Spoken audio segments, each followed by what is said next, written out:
ये लो खाने का डब्बा। चल जल्दी। अरे रुको, ताला तो लगाने दो। हम कब तक आपका उंगली पकड़कर चलते रहेंगे? हम कुछ चले जाएंगे। इतनी बड़ी हो गई हो कि अब अपनी माँ का फिक्र करना भी बुरा लगता है। अगर आपको हमारी फिक्र होती ना माँ, तो हमें संगीत से दूर नहीं करती हैं। संगीत क्या, इन्होंने तो हमको पापा से भी दूर कर दिया है। चलो बब्बी।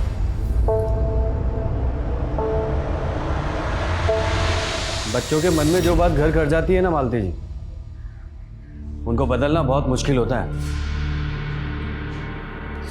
देखिए, आप हमारे घर के मामले में दखल अंदाजी मत कीजिए।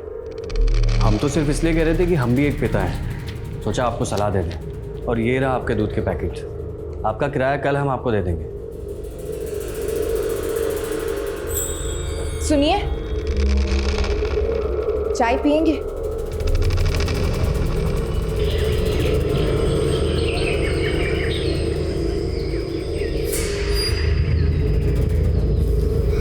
स्वीटी दीदी, अगर स्कूल की छुट्टी पर हम घर नहीं पहुंचे तो माँ को जवाब देना मुश्किल हो जाएगा। देख बबली, आज चाहे कुछ भी हो जाए, पर हम पापा को अपने साथ लेकर ही जाएंगे। फिर चाहे उसके लिए हमें कुछ भी क्यों ना करना पड़े, और माँ को हम कुछ भी बोल देंगे। अभी चल। आखिर कब तक हम नारियों को ही अग्नि परीक्षा देनी पड़ेगी? पापा क्या हुआ, काहे हंस रही हो?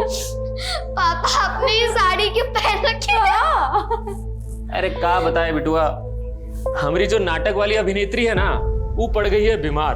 तो हम सोचे कि हम ही अभिनेत्री बन जाए। अब तुम्हारी अम्मा तो हमारी अभिनेत्री बनेंगी नहीं ना।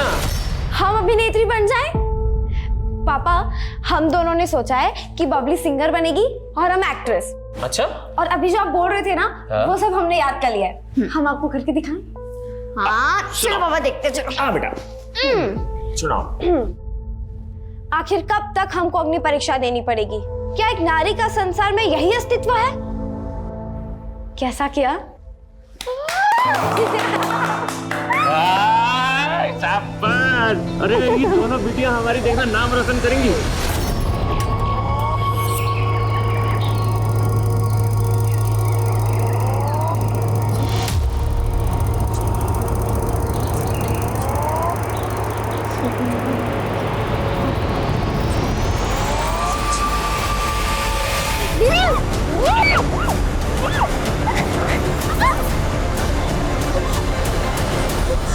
कौन हो तुम लोग? क्या करने आए हो यहाँ? ठीक से तलाशी ले इनकी। देख कोई कैमरा वैमरा तो नहीं लगा रखा है इन्होंने।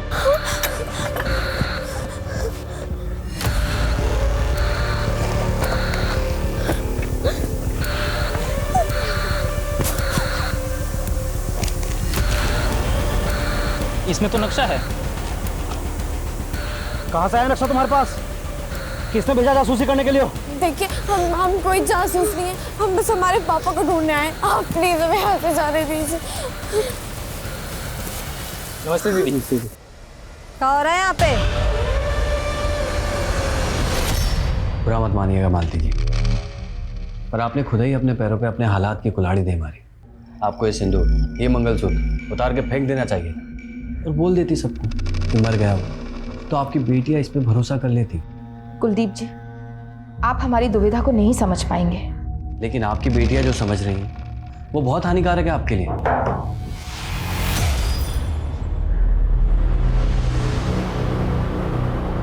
अच्छा, मैं चलता हूं।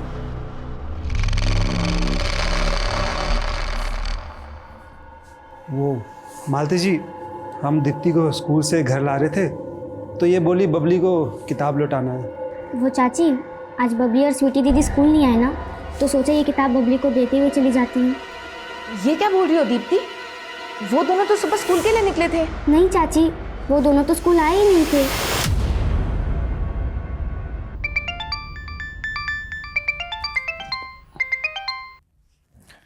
हाँ मालती दीदी।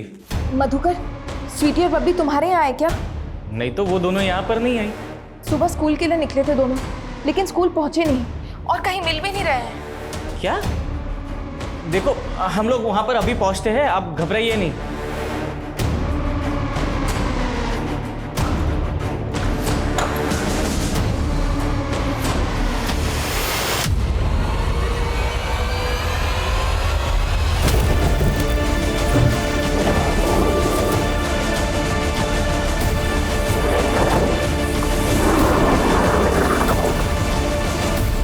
तुम हमको स्कूल छोड़ने से रोक रही थी? कहाँ गई थी? जल्दी बोलो वरना देंगे एक वो अम्मा, हम फुलवारी में तमाशा देखने गए थे। ये तमाशा का भूत नहीं उतरा अभी तक? हाँ, क्या मिल गए इस संगीत और तमाशा से तुमको और तुम्हारे पापा को? बस माँ, पापा को तो आप कोसेगा ही नहीं। हमको पता है कि आपने पापा को कितना तकलीफ दिया है। शुक्र मनाइए वो राजेंद्र आपकी जमीन छीन नहीं रहा, दाम दे रहा है उसके। वैसे भी वो बंजर जमीन किस काम की? बंजर है तो क्या हुआ? पुश्तैनी जमीन है हमारी, और पुश्तैनी जमीन माँ के समान होती है। तो तुम क्या कहती हो कि हम अपनी माँ को बेच दें? 2 बेटियों के बाप हैं आप, काहे खतरा मोल ले रहे हैं? अरे हम नहीं डरते किसी से। और एक बात बताओ, तुम उस राजेंद्र का काहे इतना पैरवी कर रही हो? हाँ। रुको, हम देखते हैं कौन आ गया। अरे अरे अरे कौन? अरे मालती! अरे छोड़े! अरे मालती! अरे तुम लोग हमको कहाँ लेके जा रहे हो भाई? छोड़ो हमको!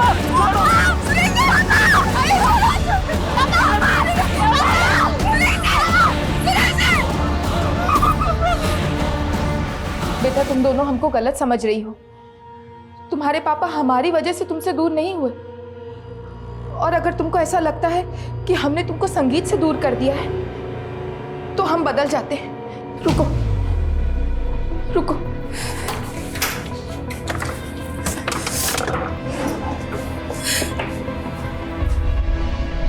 ये लो, तुम्हारी जो मर्जी आए वो करो, लेकिन अपनी माँ को मत कोसो।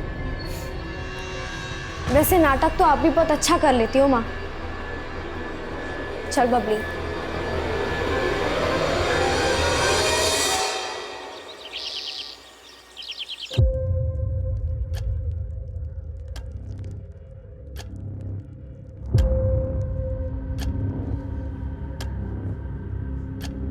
स्वीटी, बबली,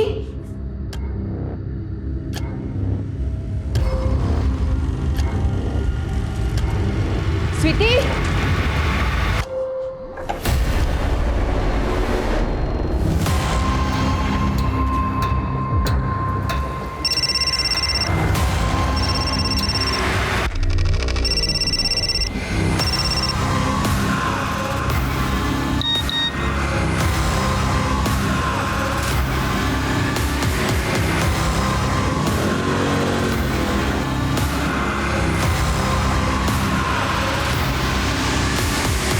सुबह तो हमने देखा था उन्हें, जब हम दुकान खोलते थे यहीं से जा रही थी।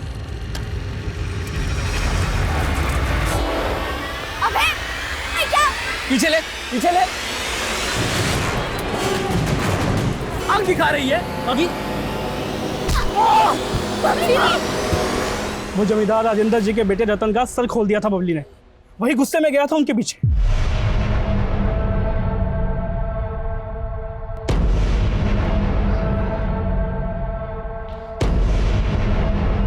अरे वाह मालती, रात में हम तुम्हारा ही सपना देखे, पर जब नींद से जगे तो हमरी तो जल गई। अरे साला तुम वो किराएदार का खटिया पे। हमारी बेटियां कहाँ है? बेटियां? तुम साला नौटंकी वाले, तुम्हारा हर दिन का नया नौटंकी होता है। तेरे बेटे ने उठाया ना हमारी बेटियों को, कहाँ है वो? बस देख, हमरे बेटे रतन को बीच में मत घसीट। चल जा, जा ऐसे। हम जानते तुम बहुत ताकतवर हो। 1.5 साल पहले हमारे पति को भी उठवा लिया था तुमने, तब हम कुछ नहीं कर सके, लेकिन हमारी बेटी हमें लौटा दो। तुम जो कहोगे, तुम्हें जो चाहिए हम देने के लिए तैयार हैं। जो चाहिए देने के लिए तैयार हो। निकल कहीं की। नहीं, मैं जा रही हूँ, प्लीज।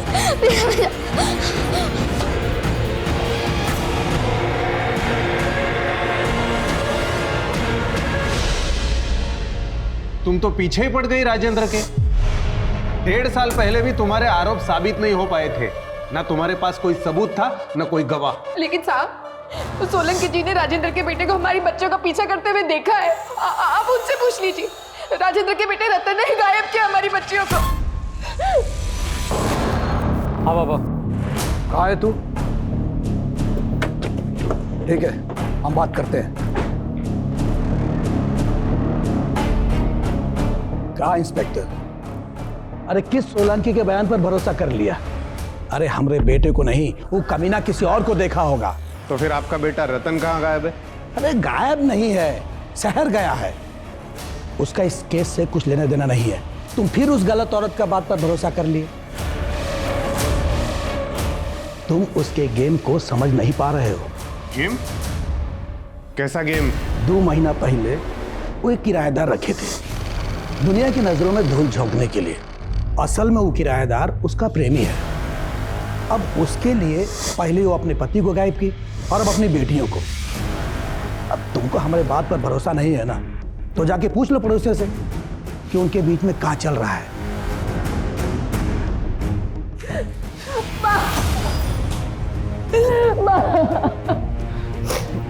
दीदी हिम्मत रखो दीदी, कल भी तो दोनों लौट कर आई थी ना, देखना आज भी लौट कर आ जाएंगे। तुम चिंता मत करो। हाँ मालती, भगवान पे भरोसा रख, दोनों बहनें जल्दी लौट आएंगी। हाँ बैठ बैठ, आ जा।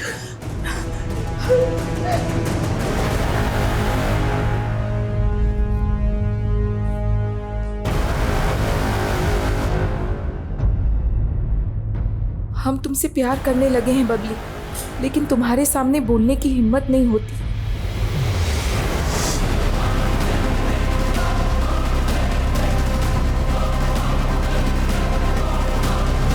यहाँ रुकना हमारी सारी प्लानिंग बर्बाद कर सकता है, इसलिए हमें रूट बदलना होगा। दीप्ति, तुम ये किताब देकर गई थी हमको, इसमें ये निकला है। क्या है ये? कुछ भी मत छिपाना हमसे। तो चाची ये किताब हमें जतिन ने दी थी बबली को देने के लिए। कौन जतिन? हमारा सीनियर था, पर फेल होके बबली की क्लास में आ गया था, पर उसके पापा के डेथ के बाद उसने पढ़ाई ही छोड़ दी। ये क्या बात होती है जतिन? हमारे भी पापा हमारे साथ नहीं रहते हैं, तो क्या हमने स्कूल जाना छोड़ दिया? लेकिन बबली, अब हमें अपने पापा का गैरेज संभालना होगा, और अगर हम स्कूल आएंगे तो कमा नहीं पाएंगे, और अगर कमा नहीं पाएंगे तो पापा के इलाज के लिए कर्जा कैसे चुकाएंगे बताओ? सब हो जाएगा। तुम स्कूल नहीं आ सकते तो क्या हुआ, ओपन से पढ़ लेना, हम तुम्हारी मदद कर देंगे, ठीक है? बबली उसको पढ़ाने उसको दुकान पे जाती थी, वहीं उसकी एक किताब छूट गई थी जो जतिन ने हमको दी थी। सब यही उस जतिन का घर है साहब, कल से यहाँ ताला लगा हुआ है, इसका दुकान, इसका फोन दोनों बंद है। ये जतिन के फैमिली में और कौन कौन रहता है? पिता थे जो गुजर गए साहब, हमको जतिन पर भी शक हो रहा है, तभी तो ये गायब है।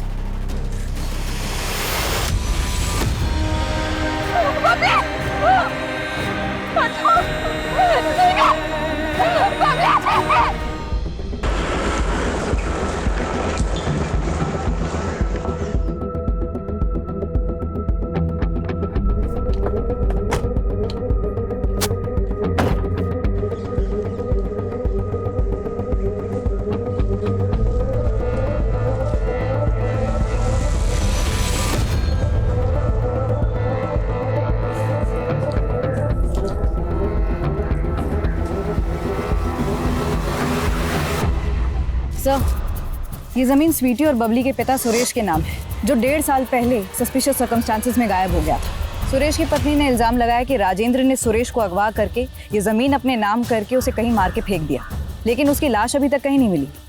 और इस बार भी उसने राजेंद्र और उसके बेटे रतन पर ही अपनी दोनों बेटियों के कत्ल का इल्ज़ाम लगाया।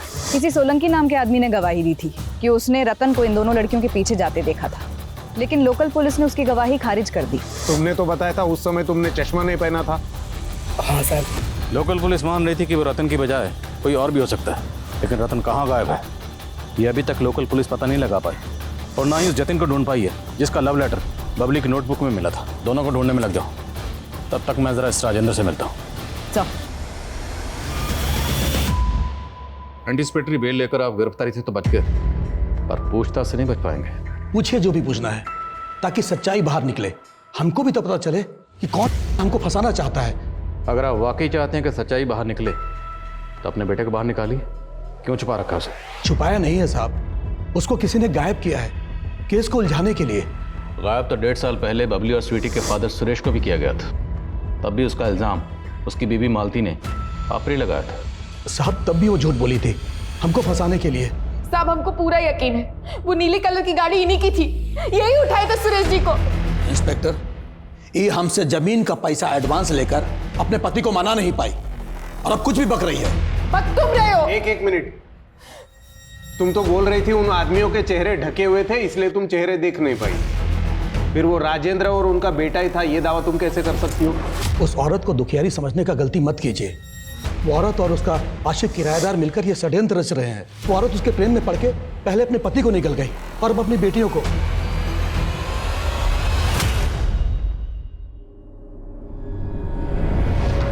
अगर आपको हमारी फिक्र होती ना माँ, तो हमें संगीत से दूर नहीं करती हैं। संगीत क्या, इन्होंने तो हमको पापा से भी दूर कर दिया है।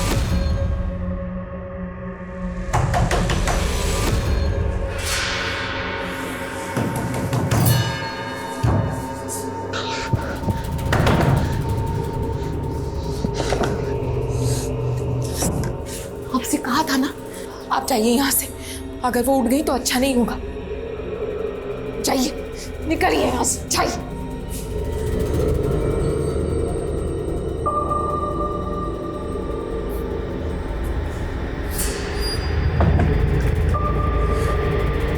कौन था वो?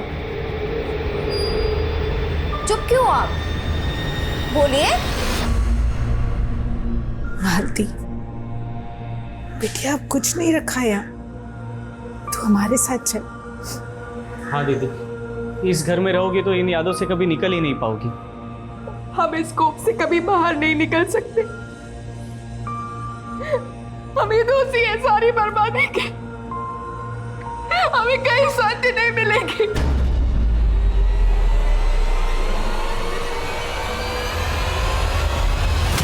कि जतिन और रतन के सीडीआर देखकर तो नहीं लगता कि ये दोनों टच में होंगे। और लोकल पुलिस ने बताया कि स्वीटी और बबली के पास कोई फ़ोन नहीं था। मैम, रतन का फ़ोन बंद हुआ था नीम कला में, जबकि जतिन का फ़ोन बंद हुआ था शिवपुरी में। पता करो ये दोनों कहीं इन्हीं जगहों पर तो नहीं है। मैम, शिवपुरी में जतिन के एक चाचा का घर है, हो सकता है माची पास। गुनहगार कोई भी हो, मालती जी बख्शा नहीं जाएगा। पर हमें पता चला है कि आपका कोई किराएदार भी था तो काफ़ी दिनों से नज़र नहीं आ रहा, कुलजीत। आपको उस पर शक नहीं? हमको सबसे पहले उसी पर शक हुआ साहब। स्वीटी और बबली जब गायब हुए तो उसके घर पर ताला था। वो हमारा फ़ोन भी नहीं उठा रहा था। फिर बाद में हमको फ़ोन कर कर ऐसा घुमा दिया उसने कि हम कुछ समझ ही नहीं पाए। अरे बबली और स्वीटी को ढूंढने में हम जी जान लगा देंगे मालती जी, आप बिल्कुल भी फिक्र मत कीजिए। और हमारा ऊपर तक पहचान है, डीआईजी साहब को भी फ़ोन घुमा दिया है हमने। लेकिन आप है कहाँ? हम किसी काम से कानपुर आ गए थे, हम जल्दी आके मिलते हैं ना आपसे। उसके बाद से उसका कोई अता पता नहीं साहब। उसका फ़ोन भी बंद आ रहा है। अच्छा, कुलजीत रहने वाला कहाँ का? आपने रेंट एग्रीमेंट तो बनाया होगा? हाँ हाँ साहब, उसका आईडी का फोटोकॉपी और एग्रीमेंट है हमारे पास।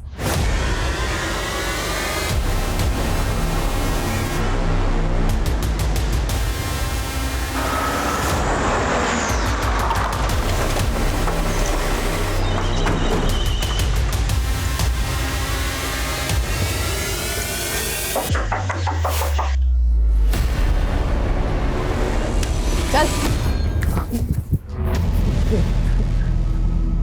सर, हम बबली को क्यों मारेंगे? हम प्यार करते थे उससे, और स्वीटी के साथ भी हमारा कोई दुश्मन ही नहीं था। तुमने दीप्ति के हाथों बबली के लिए जो लव लेटर भेजा था उसमें तुमने लिखा था कि वो तुमसे आकर मिले। क्या उस शाम को बबली तुमसे मिलने आई थी? हाँ सर, हम उसी दिन शाम में उससे मिले थे। हाय जतिन। हमने सोचा था शायद तुम नहीं क्यों आओगी। नहीं आएंगे हम? आखिर तुम्हें ओपन से पढ़ना है और हमें तुम्हें ट्यूशन भी तो देनी है। वो बबली, दीप्ति ने तुम्हें जो बुक दी थी उसमें हमारा नोट था, तुम्हें मिला? कैसा नोट? वो तुम घर जाके देख लेना। अच्छा ठीक है, हम घर जाके देख लेंगे। वो जतिन, हम कह रहे थे कि इस पेपर में एक वैन का नंबर है, पता करके बताओ ना कि ये वैन किसके नाम से रजिस्टर है।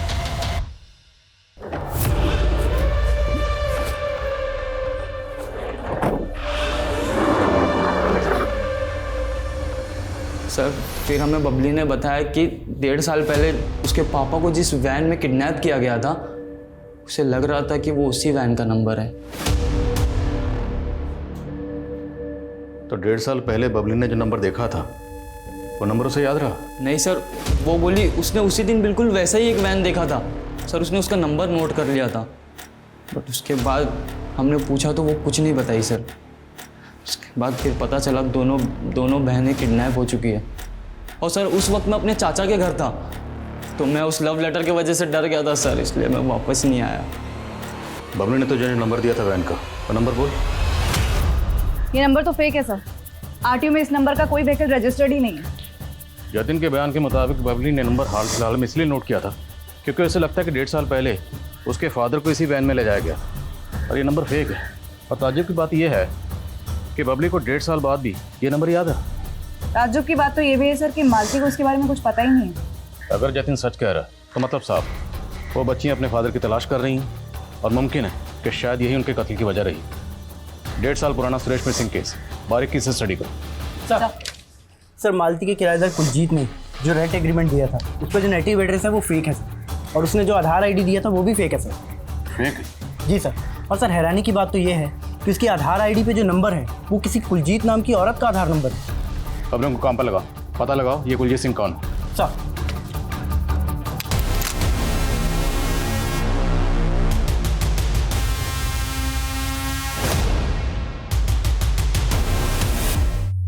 तो तू है सोलंकी जिसने उस आदमी को मालती का घर किराए पर दिलवाया था? हाँ साहब, लेकिन हमें नहीं पता था कि वो इतना बड़ा बंडलबाज निकलेगा।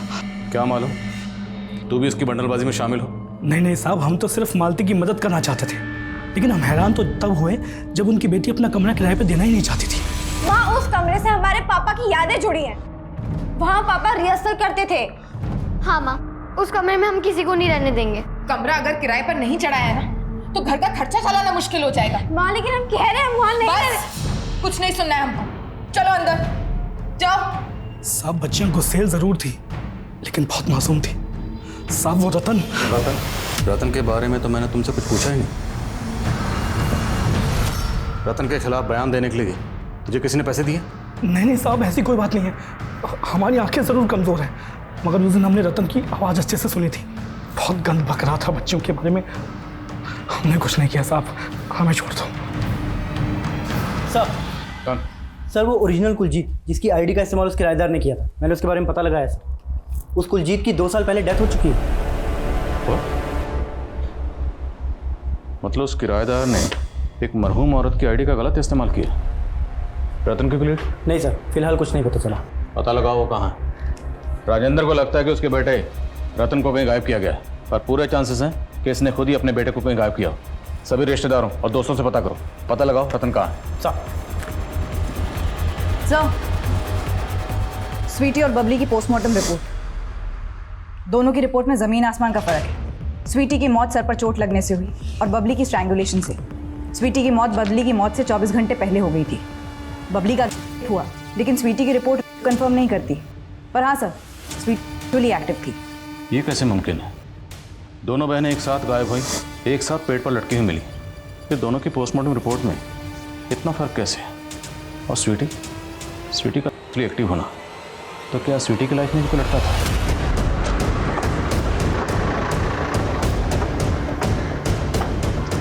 नहीं साहब, हमारी बेटियां ऐसी नहीं थी। उनका किसी लड़के के साथ चक्कर नहीं था। हो सकता है स्वीटी के साथ कभी किसी ने कुछ गलत किया हो, घर में या मोहल्ले में, या फिर आपकी गैर मौजूदगी में उस किराएदार ने। नहीं साहब, हम उनको कभी घर पर अकेला नहीं छोड़ते थे। आपके घर पर कौन कौन आता था और दोनों बहनें कहाँ कहाँ जाती थी? स्कूल के अलावा दोनों बहनें बस अपनी एक सहेली दीप्ति के घर ही जाती थी। हाँ सर, बबली और स्वीटी दीदी हमारे यहाँ पढ़ने आते थे। क्या बबली की तरह स्वीटी का भी कोई बॉयफ्रेंड था? हाँ सर, स्वीटी दीदी सूरज भैया को लाइक करती थी। सूरज? कौन सूरज? सूरज भैया तो स्वीटी दीदी के पापा के नाटक मंडली में काम करते थे। साहब, सूरज हमारे घर के बरामदे में ही सोता था। अनाथ था। सुरेश जी बहुत मानते थे उसको। है कहाँ है सूरज आजकल? सर आप गलत समझ रहे हैं सर, हम और स्वीटी सिर्फ अच्छे दोस्त थे। सिर्फ अच्छे दोस्त थे या बहुत करीबी दोस्त थे? तुम्हारे और स्वीटी के बीच में जिस्मानी ताल्लुकात है ना? नहीं सर, हमारे बीच में ऐसा कुछ भी नहीं था। और तुम स्वीटी से अक्सर मिलते थे ना? मिलते थे या नहीं? हाँ सर। तो स्वीटी से आखिरी बार मुलाकात कब हुई थी? इतना तो याद ही होगा। वो दिन मैं कभी नहीं भूल सकता, क्योंकि उस दिन स्वीटी बड़ी अजीब अजीब बातें कर रही थी। सूरज, तुम अपने ब्लॉग की न्यूज़ ढूंढने के लिए इधर उधर घूमते रहते हो। क्या तुम हमें बता सकते हो कि इस एरिया में लोग कहाँ रहते होंगे? और सर फिर हमने उसे देवली जंगल पहुंचने का नक्शा बना कर दिया था, और फिर पता चला कि स्वीटी और बबली उस दिन देवली जंगल गए थे। देवली जंगल? हाँ सर। और सर, स्वीटी और बबली की हत्या के एक दिन पहले स्वीटी का हमारे पास फ़ोन भी आया था। स्वीटी, हमको तुम्हें देवली जंगल के बारे में बताना ही नहीं चाहिए था। तुम क्यों खतरा मोल ले रही हो? देखो सूरज, हम तुमसे अभी बात नहीं कर सकते और कल जल्दी सुबह हम और पब्लिक तुमसे मिलने आएंगे। लेकिन सर, स्वीटी कभी आई ही नहीं, फिर हमें उनकी हत्या के बारे में मालूम पड़ा। बेवकूफ बना रहा है। स्वीटी के पास कोई फ़ोन नहीं था। सर, फ़ोन कैसे नहीं था?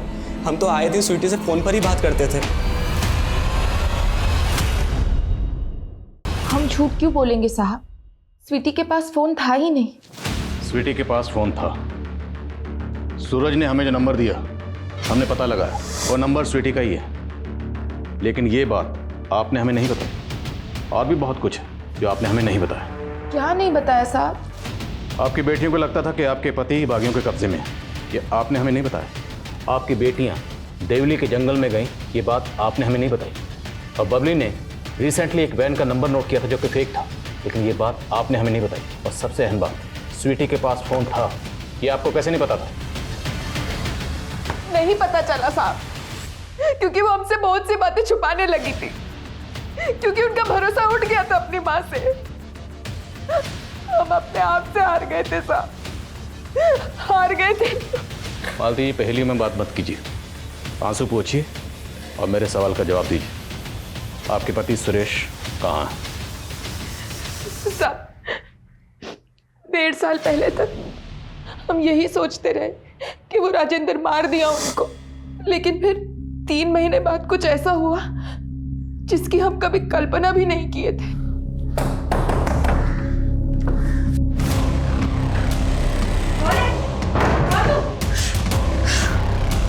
आप? बबली और स्वीटी कहाँ है? वो तो अपनी नानी के घर है। आप जिंदा हैं?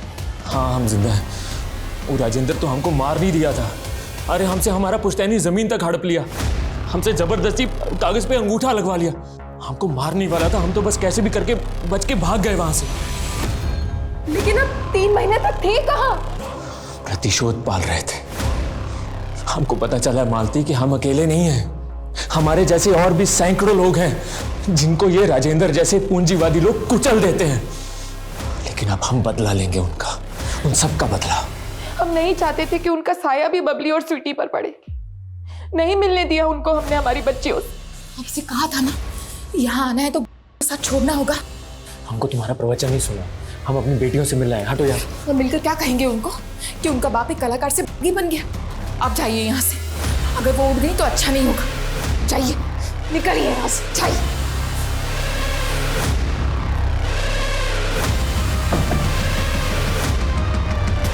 कौन था वो? चुप क्यों आप?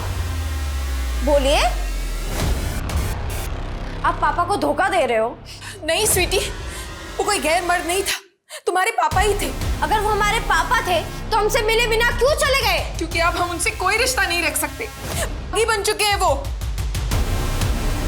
हम तो कठोर बनकर सुरेश जी से दूरी बना ली, लेकिन हमारी बेटियां ये दूरी बर्दाश्त नहीं कर पाई। वो तो हमको ही दोषी मानती रही, उनको उनके पापा से दूर कर दिए थे हम। लेकिन हम तो हैरान है ये जानकर कि वो दोनों खुद से अपने पापा की तलाश में के घर जाने का कोशिश की। अब सुरेश कहाँ है? हमको नहीं पता साहब, पिछले 3 महीने से हमने उनका शकल भी नहीं देखा।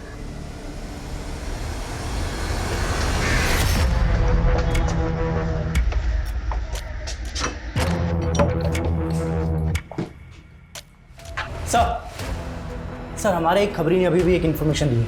उसे एक प्रॉपर्टी एजेंट मिला है जिसने उस किराएदार को जनकपुरी में भी एक घर किराए पे दिलवाया। Sir, we are very close. हमारा मिशन जल्दी ही सक्सेसफुल हो जाएगा।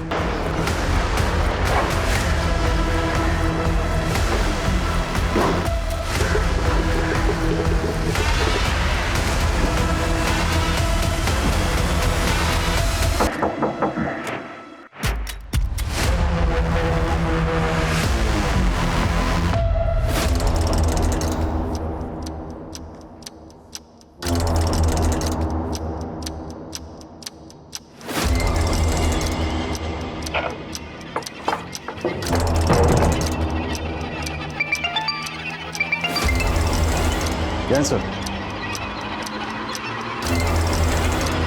ओके सर, हो जा।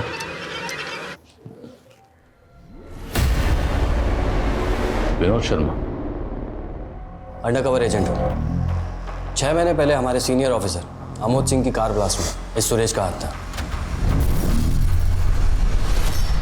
सुरेश को पकड़ना हमारा मिशन है। मुझे इन्फॉर्मेशन मिली कि सुरेश अक्सर अपनी बीवी से मिलने आया करता है, इसलिए किराएदार बन के मैं वहाँ रहने चला गया।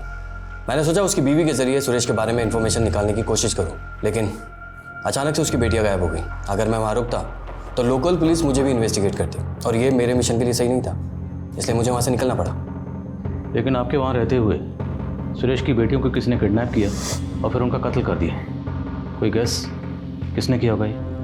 ये तो मुझे भी नहीं समझ में आया, बट हाँ, मुझे एक इन्फॉर्मेशन मिली है कि सुरेश राजेंद्र पे अटैक करने की प्लानिंग कर रहा है। शायद उसको लगता है कि ये सारा कांड राजेंद्र ने किया है और हम भी यही चाहते हैं कि सुरेश ये अटैक अटेम्प्ट करे ताकि हमें उसे पकड़ने का मौका मिल जाए।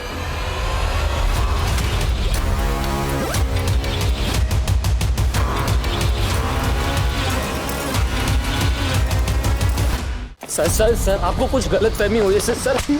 नहीं सर, हम मानते हैं सर, हम उन पे थूक दिए थे, गाली भी दिए थे सर। जब वो बबली हमारे सर पे मार के भागी तो हम उसके पीछे भी गए थे, लेकिन सर हम ना ही किए ना ही उसे टांगे सर। तूने कुछ किया नहीं? नहीं किया सर। तो गायब क्यों हुआ था? बोल सर। वो पापा बोले कि हम गांव जाते तो अंदर हो जाते। क्या कहते सर, आप हमारा विश्वास कीजिए सर, हमने कुछ नहीं किया है। और सर उस दिन तो हमें वो लड़कियां भी नहीं मिली थी, वो हाथ से निकल गई थी सर।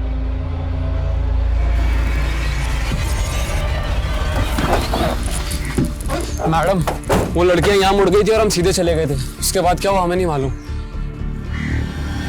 लेके जाओ इसे। अगर ये लड़का सच बोल रहा है तो पता करो उस दिन वो दोनों बहनों को यहाँ किसी और ने देखा था क्या। शायद इससे पता चला कि वो दोनों बहनें यहाँ से कहाँ गई थी। ओके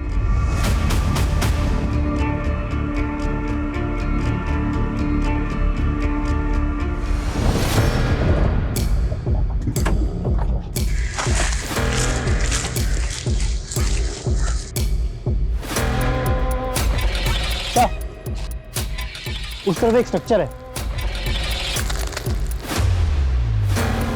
चेक करो सब्जेक्ट।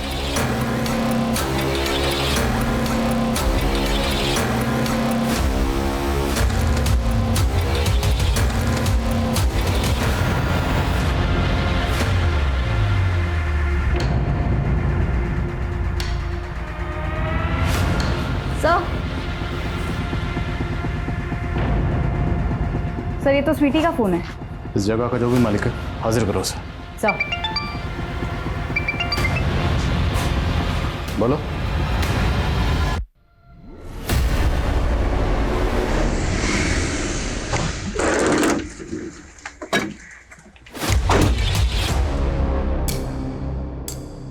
दस मिनट में राजेंद्र आने ही वाला है। आज तो हम उसका काम तमाम करके ही हटेंगे।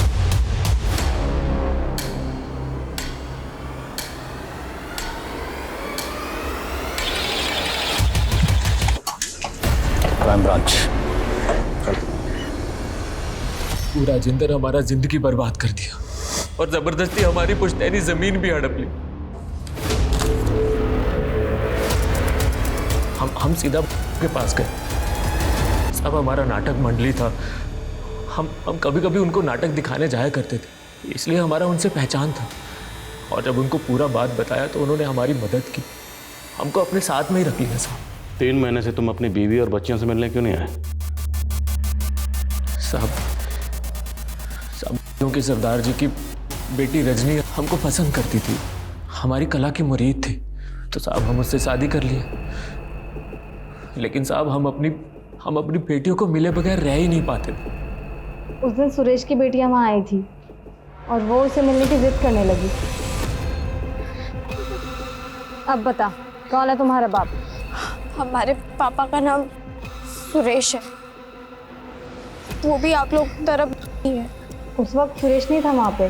उसकी बेटियाँ ज़ोर ज़ोर से रो रो के बताने लगी कि कोई आदमी रोज़ रोज़ उनके साथ ज़बरदस्ती करता है। कौन ज़बरदस्ती करता था? उसका नाम नहीं बताया उन्होंने, बोले कि अपने पापा को ही बताएंगी। फिर हमने उनको ये बोल के भेज दिया कि उसके पापा उनसे मिलने आ जाएंगे, लेकिन ये बात फिर मैंने सुरेश को नहीं बताई।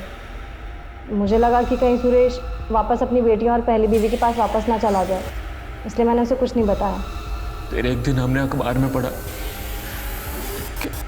कि हमारी बिटिया, और आखिरकार रजनी ने हमको सब सच बताया कि हमारी बिटिया वहां आई थी मदद मांगने के लिए, लेकिन हम कुछ नहीं कर पाए साहब, हम कुछ नहीं कर पाए साहब।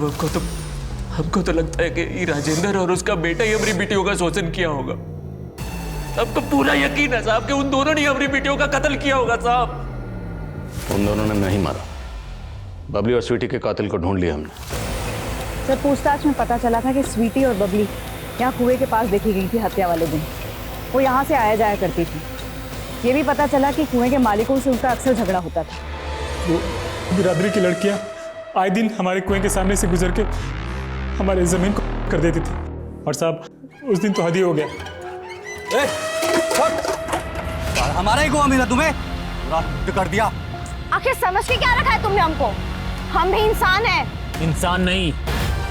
फिर हमने उस बबली को अच्छे से सबक सिखाया और फिर उनकी बॉडी ले जाके उन्हीं के बाप की ज़मीन में टांग दिया। हम सोचे उनकी लाश वहाँ मिलेगी तो राजेंद्र और उसका बेटा रतन ही फंसेगा। तुम दोनों का सिर्फ इतना मकसद नहीं था। स्वीटी के मोबाइल में हमें एक वीडियो मिला। वो वीडियो किसके कहने पर बना? वो वीडियो किसके कहने पर बनाया?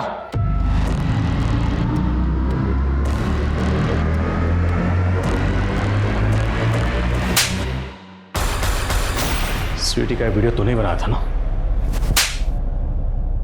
उसे हर रोज फोन भी तू ही करता था ना? सुरेश जीजा गायब हो जाने के बाद राजेंद्र के डर से दीदी दोनों बहनों को हमारे यहाँ छोड़ दी थी। एक दिन हमारी माँ और वो छोटी वाली बबली बाजार गए थे। हम थोड़ा सा बहक गए थे और फिर रोज़ हम उसको डरा धमका किया उसके साथ। लेकिन एक दिन बबली हमको देख ली थी। वीडियो वायरल हो जाने के डर से वो अपनी माँ के सामने कुछ नहीं बोली और दोबारा अपनी माँ के पास लौट गई। फिर कुछ दिन बाद हमको पता चला कि वो दोनों बहनें अपने पापा को ढूंढने निकली है।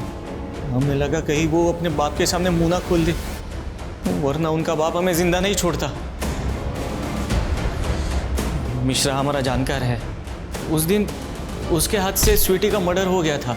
डर के मारे वो हमको फ़ोन कर दिया। हमने मिश्रा के डर का फ़ायदा उठाया।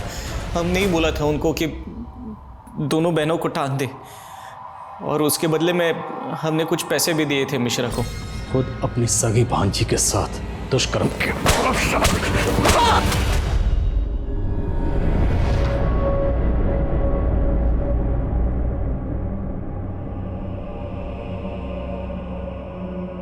मालती और सुरेश की दूरी ने उनकी बेटियों को उनसे इतना दूर कर दिया जहां से वापस आने की कोई गुंजाइश नहीं थी। मालती अपने आप को जिंदगी भर कोसेगी कि उसकी परवरिश में ऐसी क्या कमी रह गई थी कि उसकी बेटियों ने अपनी आपबीती का जिक्र तक नहीं किया उससे। और सुरेश को हमेशा इस बात का पश्चाताप होगा कि वो अपनी बेटियों के साथ क्यों नहीं था जब उनका मामा उनके साथ ज्यादतियां कर रहा था। हम अक्सर अपने बच्चों को बाहरी दुनिया से सतर्क रहने के लिए कहते हैं, लेकिन कभी अपनों पर ध्यान नहीं देते, अपनों पर शक नहीं करते। एक अच्छी परवरिश कभी बेटे और बेटी में फर्क नहीं करती। आज एक बहुत बड़ा वर्ग है जो अपनी बेटियों को पढ़ा रहा है, बढ़ा रहा है। बहुत जरूरी कि हम अपने बेटों को भी समझाएं, उन्हें सिखाएं कि लड़कियों की इज्जत बहुत जरूरी है। तभी जाकर मधुकर जैसी मानसिकताएं हमारे समाज से हटेंगी। तो चलिए अब मैं दिव्यांका त्रिपाठी दहिया लेती हूँ आपसे विदा। फिर मिलूंगी एक नए सच्चे एपिसोड के साथ। तब तक देखते रहिए क्राइम पेट्रोल, सतर्क, विमेन अगेंस्ट क्राइम। एक औरत पर वार, अब हर औरत का भार। जय हिंद।